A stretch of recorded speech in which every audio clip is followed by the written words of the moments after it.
প্রত্যেকবার কুরবানির ঈদ আসলেই আপনারা ঈদের নামাজ পড়তে মসজিদে যান এবং অলমোস্ট এভরি টাইম আপনাকে ওইখানে বয়ানের মধ্যে কিছু অংশ হইলেও ইসমাইল আলাইসাল্লাম ইব্রাহিম আলাইসাল্লামের কুরবানির গল্প আপনাদেরকে শোনাই দেওয়া হবে। এটা প্রায় প্রত্যেকটা ঈদের নামাজেই এটা করা হয়। বিশেষ করে এটা আরও একবার করা হয় এই ঈদের ঠিক আগের জুম্মার খুতবাতে একদম ফাটায় ইসমাইল আলাইসাল্লাম, হাজেরা আলাইসাল্লাম এবং বিবি হাজেরার সাথে ইব্রাহিম আলাইসাল্লামের পুরো স্টোরি সব কিছু খুঁটায় খুঁটায় বলা হয়। কিন্তু ইসলামের শুরুর দিকে এটা অলমোস্ট সর্বজন বিদিত ছিল যে এই কোরবানি দেওয়া হয়েছে কাকে? ইসমাইল আলাইসাল্লামকে না, ইসহাক আলাইসাল্লামকে। ইব্রাহিম আলাইসাল্লামের সন্তান ইসমাইল আলাইসাল্লামকে এই কোরবানি দেওয়া হয় নাই, ইসহাক আলাইসাল্লামকে এই কোরবানি দেওয়া হয়েছে। এইটা হচ্ছে ইসলামের শুরুর দিকে মোটামুটি সর্বজন বিদিত ছিল। আপনারা সবচেয়ে গুরুত্বপূর্ণ যে তাফসিরের মধ্যে এই গল্পটা পাবেন এবং এই ধরনের ব্যাখ্যা পাবেন তা হচ্ছে তাফসিরে তাবারি, যেটা আমরা মুখস্থ করতাম না, যে জামিয়া সামথিং সামথিং সামথিং সামথিং আল তাবারি, যেটা আসলে তাবারির একজন ইসলামিক স্কলার, প্রসিদ্ধ ইসলামিক স্কলার, যিনি কুরআনের প্রত্যেকটা সূরার তাফসির করছেন। সেটা অনুযায়ী এটা হচ্ছে ক্লিয়ারলি ইসহাক আলাইসাল্লামকে এই কোরবানিটা দেওয়া হয়েছে। তাহলে আজকে বাংলাদেশের সমস্ত হুজুর কেন ইসমাইল ইসমাইল করে গলা ফাটায়? হাজেরা আলাইসাল্লাম কোত্থেকে আসলো? এই পুরো ঘটনাটা হচ্ছে মানে যত ইম্পর্টেন্ট জিনিস হয়েছে ইব্রাহিম আলাইসাল্লামের লাইফে, এই ইম্পর্টেন্ট জিনিসগুলোর অলমোস্ট এভরিথিং হয়েছে সারা এবং তার সন্তান ইসহাককে নিয়ে। এবং ইসহাককে নিয়ে কুরআনেও বলা হয়েছে যে কোরবানির সময় ইসহাককে কোরবানি দেওয়া হয়েছে। তাহলে ইসমাইল আলাইসাল্লাম কোত্থেকে আসলো? এটা কিন্তু একটা ইন্টারেস্টিং স্টোরি। যদি আমি এখন সরাসরি, আমি যেহেতু এরকম আপনাদেরকে কোরআনের আয়াত ধরে ধরে দেখাই না, আমি পরে কিছু অ্যাড করে দিতে পারি অথবা আপনারা নিজেরা পড়ে নিন। 37 নম্বর যে সূরাটা আছে কোরআনের ক্রমানুসারে, যেটাতে সূরা আস-সাফফাত, সেটাতে আপনারা খেয়াল করবেন যে এই কোরবানির গল্পটা আছে। কোরবানির গল্পটা যখন আপনি পাবেন সেটা হচ্ছে, এখানে আপনি ইব্রাহিম ইসলামকে আগুনে ছুঁড়ে মারার গল্প টাচ করতে দেখবেন, ইব্রাহিম ইসলামকে নিয়ে অনেক কিছু আছে এখানে। এখন যখন 101 নম্বর আয়াতে চলে আসবেন তখন দেখবেন যে ইব্রাহিম আলাইহিসসালামকে বলা হচ্ছে যে তাকে একটা সন্তান, তার সন্তান জন্ম নিয়েছে। সেই সন্তান যখন মোটামুটি বুঝার মতো বয়সে আসছে তখন ইব্রাহিম আলাইহিসসালাম বললেন যে আমি স্বপ্নে দেখছি যে তোমাকে জবাই করতে হচ্ছে, সুতরাং তুমি কি এটাতে প্রস্তুত কিনা। তার আগের স্টোরিটা আপনারা জানেন যে আল্লাহ বলছে প্রিয় বস্তু কোরবানি করো, তিনি করছেন, দ্যাটস অল ফাইন, মানে সেগুলো আপনারা জানেন। সো যখন উনি তার সন্তানকে যা বলতেছেন, যে ওই কোরআনের আয়াতগুলো খেয়াল করবেন যে তিনি তার সন্তানকে গিয়ে বললেন যে আমি স্বপ্নে দেখছি তোমাকে হচ্ছে আমি জবাই করতেছি বা তোমাকে কোরবানি করতেছি, তুমি এ ব্যাপারে কী বলো। তখন তিনি বলছেন, যিনি একজন তার সন্তান আর কি, তার সন্তান একজন ধৈর্যশীল মানুষ এবং তিনি বলছেন যে আচ্ছা আপনি আমাকে ধৈর্যশীলদের মধ্যে পাবেন। সুতরাং তাকে তিনি নিয়ে গেলেন এবং নিয়ে যাওয়ার পর কীভাবে তাকে শুয়াইছেন সব ব্যাখ্যা দেওয়া আছে, বর্ণনা দেওয়া আছে। এবং যখন তাকে উনি জবাই করতে যাবেন তখন আল্লাহ পাক বললেন যে না, তোমার তো শুধু পরীক্ষা নিচ্ছিলাম, তোমার আনুগত্যের পরীক্ষা নিচ্ছিলাম, তুমি আনুগত্যের পরীক্ষায় মানে পাস, পুরোপুরি ফুলপ্রুফ পাস, A+ পাইছো আর কি। তো সেখানে দুম্বা পাঠাই দেওয়া হলো এবং দুম্বা কোরবানি দিয়ে শেষ হইল। এটা হচ্ছে কোরবানির কাহিনী। কিন্তু আপনারা ইচ্ছা করে বাংলাদেশের আলেমরা এবং বিশেষ করে ইবনে কাসিরের সময় থেকে আলেমরা হঠাৎ করে কেন জানি তারা এর পরের আয়াতটাকে অ্যাভয়েড করতে শুরু করলেন এবং বিকৃত করতে শুরু করলেন। এর পরের আয়াতে বলা হয়েছিল যে আল্লাহ তাকে বলছেন যে তোমাকে যে শুধু তোমার সন্তানকে ছেড়ে দিলাম তাই না, তুমি এরকম মানে যারা ধৈর্যশীল, যারা তোমার মতন আনুগত্য ধরে রাখে তাদেরকে আমি আরও পুরস্কৃতও করি। পুরস্কৃত কীভাবে করি?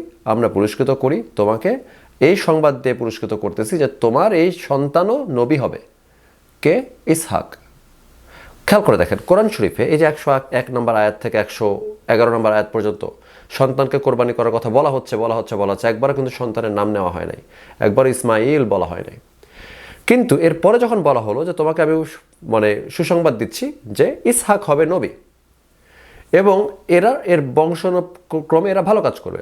সো টেকনিক্যালি যেটা হয়েছে যে ইসমাইল যে নবী হইলেন, ইসহাক যে নবী হইলেন ওই কোরআনের আয়াত অনুসারে, কোরআন আয়াতে ইসমাইলের কথা বলা নাই, ইসহাককে নবী করা হবে বলা হয়েছে, এই সুসংবাদ তাকে দেওয়া হয়েছে তখন। এবং এইখান থেকে তাবারি মনে করছেন জাস্টিফায়াবল যে পুরা কোরবানির ঘটনা ঘটতেছে ইসহাক আলাইহিসসালামকে মানে কেন্দ্র করে। ইসহাক আলাইহিসসালামকেই সন্তান দেওয়া হয়েছে, ইসহাক আলাইহিসসালামকেই মানে কোরবানি দেওয়া হচ্ছে। ইসহাক আলাইহিসসালামকে কোরবানি দেওয়ার পরে যখন তিনি বেঁচে গেলেন তখন আল্লাহ বললেন যে তোমাকে তো শুধু ছেলে দিলাম তাই না, এই যে ছেলেকে কোরবানি করতে গেলা তারা নবীও বানাই দিলাম, এটা বলছেন উনি। এখন তাবারি রাদিয়াল্লাহু মানে তাবারি রহমতুল্লাহ কি রহমতুল্লাহ বলে মেবি মোস্ট প্রবাবলি মানে স্কলার যেটি আর কি, তার হচ্ছে এই বয়ানের পেছনের ইয়েটা কি, যুক্তিটা কি, যে তিনি কেন বলতেছেন যে জাস্ট কারণ কি কোরআনে অনেক সময় কিন্তু গ্যাপ থাকে, দেখা যায় যে একটা আয়াতের পরের আয়াতটা সম্পূর্ণ ভিন্নভাবে ভিন্ন জায়গাতে আসছিল, সো ওইটাকে আপনি আয়াতের ক্রমানুসারে জাস্ট আপনি ধরে নিলে হবে না। কিন্তু তাবারির আরেকটা যুক্তি ছিল যে পুরা পৃথিবীতে পুরা কুরআন শরীফে যত জায়গাতে ইব্রাহিম আলাইহিস সালামকে সন্তানের কথা বলা হয়েছে প্রত্যেকটা প্রেক্ষাপটই হচ্ছে সারা রাদিয়াল্লাহু আলাইহিস সালামের সাথে তার যখন চলাফেরা হচ্ছে, যখন তার একমাত্র ওয়াইফ হচ্ছে সারা, তখনকার প্রত্যেকটা প্রেক্ষাপট উনি দেখাইছেন যে প্রত্যেকটা প্রেক্ষাপট হচ্ছে সারা ছাড়া কেউ নাই, হাজেরার কোনো স্থানই নাই, তখন আসেই নাই, যতবার সন্তানের কথা বলা হয়েছে এবং যখন সন্তান দেওয়ার কথা বলা হয়েছে বা দেওয়া হয়েছে বলা হয়েছে প্রত্যেকটা প্রেক্ষাপট হচ্ছে সারার সাথে, হাজেরা আসে নাই।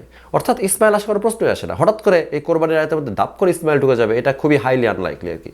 তো পয়েন্ট বি যে এই ধরনের কথা যে বলা হয়েছে আয়াতের মধ্যে, তাহলে সেখান থেকে এখন প্রত্যেক হুজুর কেন ইসমাইল ইসমাইল করতেছে, করো নাকি? কোরআন বিকৃতি করা কেন? আপনাদেরকে এতদিন ভুল গল্প শোনানো হইলো কেন? ইসহাক আলাইহিস সালাম যে এটার পিছনের মূল মানে সব কিছুর মূল আর কি, মানে সূরা সাফফাতে পরিষ্কার বলেই দেওয়া হয়েছে যে ইসহাক আলাইহিস সালামকে কোরবানি করা হয়েছে, তাহলে কেন ইসমাইল আলাইহিস সালামের নামে মিথ্যাচার করা হচ্ছে? তার কারণ হচ্ছে যে ওই যে 112 নম্বর 113 নম্বর আয়াতে সুন্দর মতন বলা হয়েছে যে তোমার তো এই ছেলেকে আমি হচ্ছে নবী বানাই দিলাম। দ্বিতীয়ত বলছে যে তার পোলাপান কি করবে, তারা তাদের অনুসারীরা মানে সামনে যারা আসবে তারা ভালো কাজ করবে, কিছু খারাপ কাজও করবে, তাই বলছে। এখন ইসহাক আলাইহিস সালাম আসলে কে? ইসহাক আলাইহিস সালাম অবশ্যই ইব্রাহিম আলাইহিস সালামের পুত্র, ইব্রাহিম আলাইহিস সালাম এবং সারার পুত্র বিবলিক্যাল গল্প অনুসারে। এবং ইসহাক আলাইহিস সালামের সন্তানের নাম হচ্ছে ইয়াকুব। ইয়াকুবের আরেকটি নাম হচ্ছে ইসরায়েল। এবং বনে ইসরায়েল যারা হচ্ছে ইহুদি বংশ, তারা হচ্ছে এই ব্লাড লাইন থেকে আসছে। এখন ইবনে কাসির এবং অন্যান্য আলেমরা হঠাৎ করে একমত হয়ে গেলেন কয়েকশো বছর পরে যে মেকিং সো মাচ সেন্স যে হাজেরার পুত্র ইসমাইলকে কোরবানি করা হয়েছে। হাউ? হাজেরার পুত্র ইসমাইলকে কোরবানি করার প্রমাণগুলো কিন্তু খুবই উইক। তারা বলতে চায় যে ইব্রাহিম আলাইহিস সালামের প্রথম সন্তান ছিলেন হাজেরার পুত্র, কারণ কি সারা আর ইব্রাহিমের সন্তান হইতো না ওই যে সিরিয়ার কাহিনী, বাদশার কাহিনী, তারপরে উপঢৌকনের কাহিনী, তারপরে হাজেরার সাথে হাজেরাকে দাসী হিসেবে উপহার দেওয়ার কাহিনী। কারণ কি বাদশার সারা আলাইহিস সালামকে ভালো লাগছে, লাগাইতে ইচ্ছা করছে, তাদেরকে ধরে নিয়ে আসছে। এবং গল্প অনুসারে বলা হয়েছে যে যতবারই বাদশাহ সারা আলাইহিস সালামের দিকে আগান ততবারই তার হাত পা অবশ হয়ে যাওয়ার সামথিং। পরে উনি ভয় পেয়ে ভাবছেন যাচ্ছে এই লোকটা তো নবী না হয়ে যায় না, তাই লোকটাকে তিনি দাসী আর অনেক উপহার দিয়ে বিদায় করেন। এই দাসীর মধ্যে হাজেরাকে দেওয়া হয়। হাজেরা অনেক সুন্দর একটা অল্প বয়সী মেয়ে। তারপরে তার সাথে ইব্রাহিম সালামের সেক্স টেক্স হয়, যে কারণে ইসমাইল সালামের জন্ম হয়। এগুলো সবই ইসলামিক আলোচনা আর কি। হ্যাঁ, এটা বাইবেলে কিরকম বলা হয়েছে আমি জানি না, বাইবেলে মনে হয় এগুলো কোনো প্রসঙ্গ নাই। তো এখানে অনেকগুলো ফাঁক ফোকর আছে। প্রথমত হচ্ছে যে এই গল্পগুলোকে বলা হচ্ছে ইসমাইল আলাইহিস সালামের কথা কেন বলা হচ্ছে, তার কারণ হচ্ছে যে এর একটা পর্যায়ে বলা হয় যে সারা আলাইহিস সালাম ভাবেন যে আচ্ছা আমি তো অনেক জেলাস, এত সুন্দর একটা মেয়েকে এসে লাগাচ্ছে, বাচ্চা টাচ্চা হয়ে যাচ্ছে, আমার তো কিছুই হচ্ছে না, আমার সৌন্দর্যতে কী হবে। তাই তিনি একদিন কী করেন, হাজেরাকে ধরে নাক কান ফুটা করে দেন। এই কারণে ইব্রাহিম আলাইহিস সালাম বলেন যে আচ্ছা, আল্লাহ বলেন যে আচ্ছা এখন থেকে তাকে তুমি দুল টুল পড়তে দাও, তাহলে এটাই হচ্ছে মেয়েদের এখন থেকে ফ্যাশন হবে। তো ইব্রাহিম আলাইহিস সালাম তাকে দুল পড়তে দেন এবং সেখান থেকে নাক ফুরানো কান ফুরানো হচ্ছে মুসলমানদের জন্য জায়েজ। একই সাথে এখানে বলা হয় যে তার তো বেবি হয়েছে, ইসমাইল আলাইহিস সালাম হয়েছে, এবং সারা আলাইহিস সালাম বলে কি তুমি ওকে একদম রেখে আসো, দূরে কোথাও রেখে আসো, আমি সহ্য করতে পারছি না এদেরকে। তো আল্লাহকে বলেন যে আল্লাহ কী করবো, তো আল্লাহ বলেন যে যা বলছে তাই করে আসো, তাকে দূরে কোথাও রেখে আসো। তখন ইব্রাহিম আলাইহিস সালাম কী করেন, শিশু ইসমাইল এবং হাজেরাকে নিয়ে অনেক দূরে এক জায়গাতে রাখেন, রেখে বলেন যে আমি আবারও আসবো, তোমরা এখানে থাকো। তখন হাজেরা যাওয়ার আগে তাকে জিজ্ঞাসা করেন যে আচ্ছা আপনি যে আমাদেরকে রেখে যাচ্ছেন, আপনাকে আমি কিছু জিজ্ঞাসা করবো না কেন করতেছেন, আমি শুধু জিজ্ঞাসা করবো আপনাকে কি আল্লাহ পাক বলছেন এটা করতে। তখন ইব্রাহিম সালাম বলছে যে হ্যাঁ আমাকে আল্লাহ বলছে। তখন হাজেরা বলছে যে ঠিক আছে, তাহলে আমি আল্লাহর জন্য সবর করবো, নিঃসন্দেহে আল্লাহর প্ল্যান আছে, all according to the God's plan আর কি। ইব্রাহিম সালাম চলে গেলেন।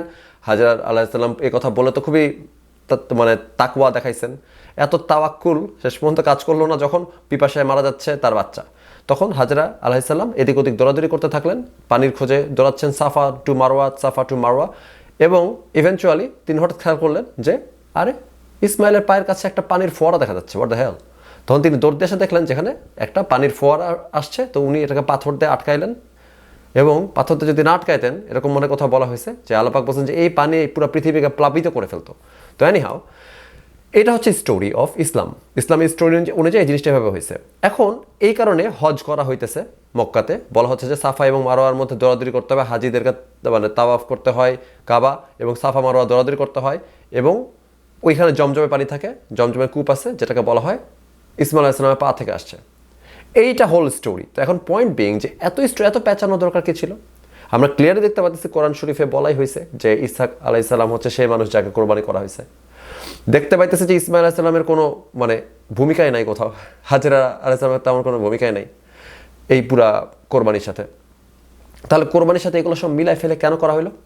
তার কারণ হচ্ছে যে বাইবেলে, তোরাতে, ইভেন কোরআন শরীফে রিপিটেডলি বলা হয়েছে, যেমন বুক অফ জেনেসিসে বলা হয়েছে 22 নম্বর যে ইসহাক হচ্ছে সেই সন্তান যাকে আল্লাহ নবী আব্রাহাম এসে বললেন যে আইজাককে আব্রাহাম এসে বললেন, অর্থাৎ ইব্রাহিম আলাইহিস সালাম ইসহাককে এসে বললেন যে তোমাকে আমার স্যাক্রিফাইস করতে হবে। এই কথাটা পরিষ্কারভাবে ইসহাককে আগের আয়াতেই বলা হয়েছে বাইবেলে, তোরাতে বলা হয়েছে ইসহাকের কথা, কোরআনেও বলা হয়েছে। প্রথমে সন্তানের নাম কয়েকটা আয়াতে ছিল না, তারপরে বলা হয়েছে যে ইসহাককে তো শুধু প্রাণে বাঁচালাম তাই না, ইসহাককে নবী বানাই দিলাম। অর্থাৎ কোরআনেও সেম কথা বলা হয়েছে, কোরআনে কোনো নতুন কথা বলা হয় নাই। তাহলে তাফসির ইবনে কাসির অথবা অন্যান্যরা কাসিরের সময় থেকে শুরু করে বাকিরা কেন ধুমায় এটাকে ইসমাইল আলাইহিস সালাম বানানোর চেষ্টা করতেছেন? এখানে মজাটা লুকায় আছে যে যখন এই যে পুরা সাফা মারোয়ার কাহিনী বলা, পায়ের ধাক্কাতে জমজম কূপ বের হয়েছে বলা, এগুলো বলা হচ্ছে কারণ কোরআন শরীফ ইটসেলফ বলছে যে ইসহাকের পরবর্তী মানুষজন, যদি আমি একদম প্রিসাইসলি বলি,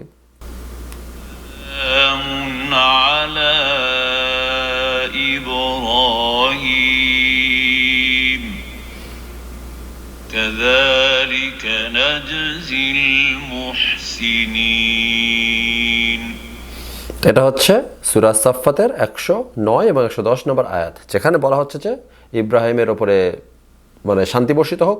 দ্বিতীয়ত বলা হচ্ছে যে এভাবেই তো আমরা যারা ভালো কাজ করে, যারা সৎকর্ম করে তাদেরকে আমরা পুরস্কৃত করে থাকি। এবং তারপরের লাইনে বলা হচ্ছে, যেটা 111 আয়াত,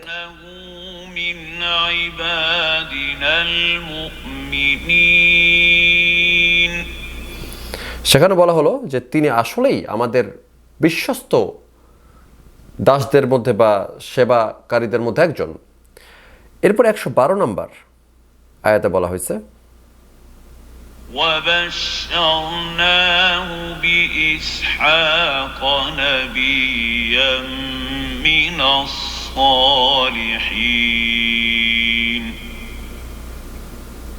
وَبَارَكْنَا عَلَيْهِ وَعَلَى إِسْحَاقَ।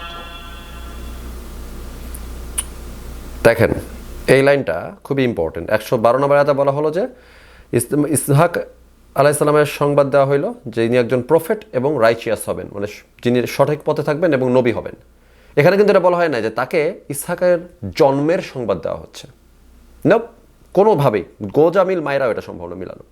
এখানে কাসির বলছেন যে না, তাকে ইসহাকের জন্মের সংবাদ দেওয়া হয়েছে, কারণ ইসমাইল আলাইহিস সালামকে কোরবানি দেওয়া হচ্ছে দেখে ইসহাকের জন্ম হবে, which is like I don't know why it's important anymore, কারণ তার একটা সন্তান যদি থাকেই তার একটা ইসহাকের দরকার কি সারার গর্বে? দরকার নেই তো। বাট anyhow এটা কোনোভাবেই ইতিহাসে বা কোরআনের ইয়েতে আসলে এটা মিলানো সম্ভব না যে কেন এটা এখানে বলা হবে। anyhow এর পরের লাইনটা ইম্পর্টেন্ট, যে কারণে ইসমাইল আলাইহিস সালামকে নিয়ে আসাটা মুসলমানদের জন্য খুবই দরকার হয়ে পড়ে। কোরআন শরীফ বিকৃত করে হলেও ইসমাইলকে আনতে হবে। কারণ 113 নম্বর আয়াত, যেটা আমি মাঝখানে থামালাম, সেখানে বলা হয়েছে যে আমি তাকে এবং ইসহাককে আমার আশীর্বাদ বা ব্লেসিং দিলাম। কোন প্রসঙ্গে দিলাম? وَمِن ذُرِّيَّتِهِمَا مُحْسِنٌ وَظَالِمٌ لِنَفْسِهِ مُبِينٌ। বললেন যে তাদের উত্তর পুরুষরা, অর্থাৎ তাদের সন্তানাদি, তাদের বংশরা কেউ কেউ ভালো কাজ করছে এবং কেউ কেউ খারাপ কাজ করছে। কারা সেই বংশ?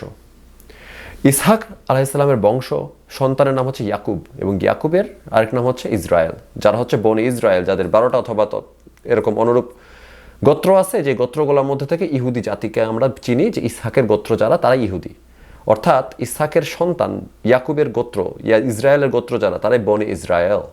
সুতরাং মুসলমানদের প্রবলেমটা হয়ে যাচ্ছে যে ইসমাইল আলাইসাল্লাম যদি এখানে এত বেশি পাওয়ার না পায়, তারই যদি কোরবানি করা না হয়, তাহলে আল্লাহ পাক বলতেছেন যে ইসহাক আলাইসাল্লাম নবী হচ্ছেন এবং তার সন্তানরা সঠিক কাজ করতেছে, কেউ কেউ ভুল কাজও করতেছে, এটা বলা হয়েছে। কিন্তু তাহলে ইহুদিরা মূলত ভ্যালিডেশন পায় এবং ইসমাইল আলাইসালামের যে পুরা গল্পটা, যে তাকে অনেক দূরে রেখে আসো, বিবি হাজেরাকে পয়দা করা হইলো, বিবি হাজেরাকে নিয়ে আসা হইলো, তার সন্তান ইসমাইল বানানো হইলো, যেটা টেকনিক্যালি নাই, ইসমাইল আলাইসালাম বলে কোনো কিছু নাই সম্ভবত।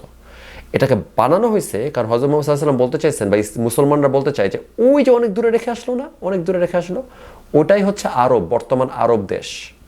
বর্তমান আরব দেশেই তাকে রেখে আসা হয়েছে, যেখান থেকে হযরত মুহাম্মদ সাল্লাল্লাহু আলাইহি ওয়াসাল্লামের বংশধর আসছে, যে কারণে তারা নবুয়ত প্রাপ্ত হইতে পারে এবং যে কারণে তারা দাবি করে যে আমি আসলে শেষ নবী। কিন্তু শেষ নবীটা আনফর্চুনেটলি ইসহাক আলাইহিস সালামের বংশের কাছ থেকে আসে নাই, শেষ নবীটা আসছে ইব্রাহিম আলাইহিস সালামের প্রথম সন্তান ইসমাইল আলাইহিস সালামের ব্লাড লাইন থেকে।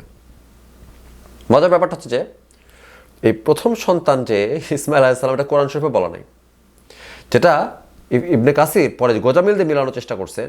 যে গোজামিলটা আমি জানি কমেন্ট সেকশনে অনেক মানুষ এসে বলার চেষ্টা করবেন যে না না না না না, আপনি বুঝতেছেন, আপনি ইসলামের বাল বুঝেন, আপনি বুঝেনই নাই যে কাসির কেন কথা। কাসির কি বলছে পরিষ্কার বুঝতে পারছি, আর কাসিরের লজিকটা খুবই ঠুনকো।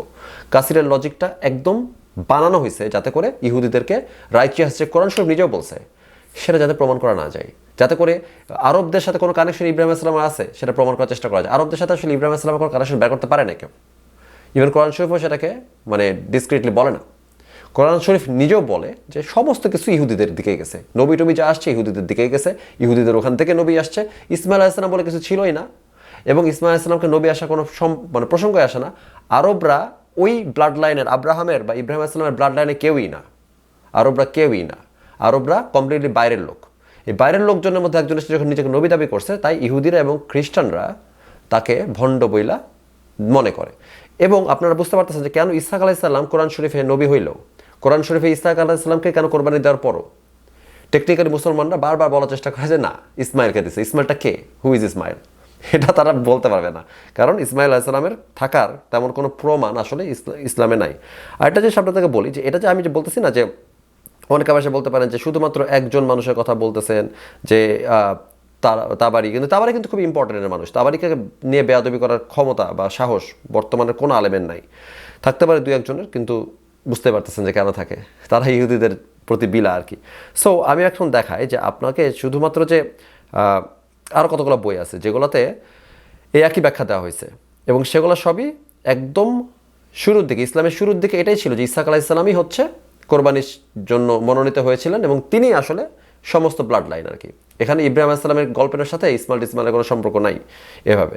তো এর মধ্যে অবশ্যই তাবারির যে বইটি আছে, সেটা পুরো নামটা হচ্ছে আপনারা অনেকে ছোটোবেলায় মুখস্থ করছেন, ইমাম আল তাবারি রহমতুল্লাহ আলাই, যিনি তার তফসির গ্রন্থে জামিয়াল বায়ান ফি তাফসির আল কুরআন, যেটা আমরা মুখস্থ করতাম, যেটা বড় নাম মনে থাকে না আর কি, তো এটা তাফসিরে তাবারি, তো এটাতে বলা হয়েছে। এরপরে ওই একই সময়ের একজন আলেম বা হচ্ছে একজন স্কলার মুকাতিল ইবনে সুলাইমান, যিনি মারাই গেছেন 150 হিজরিতে, অর্থাৎ 767 খ্রিস্টাব্দে, হিজরতের মতো 150 বছর পর মারা, মানে খুবই ইমিডিয়েটলি আফটার হযরত মুহাম্মদ সাল্লাল্লাহু আলাইহি ওয়াসাল্লামের ডেথ আর কি, মানে ইসলামের প্রথম দিকে। তিনিও বলছেন তার তাফসির মুকাতিল ইবনে সুলাইমান বইয়ে তিনি বলছেন, বা এটাকে আবার তাফসির আল কাবিরও বলা হয়, এই বইতে তিনি বলছেন যে ইব্রাহিম আলাইহিস সালামের পুত্র ইসহাক আলাইহিস সালামকেই কোরবানি দেওয়া হয়েছিল।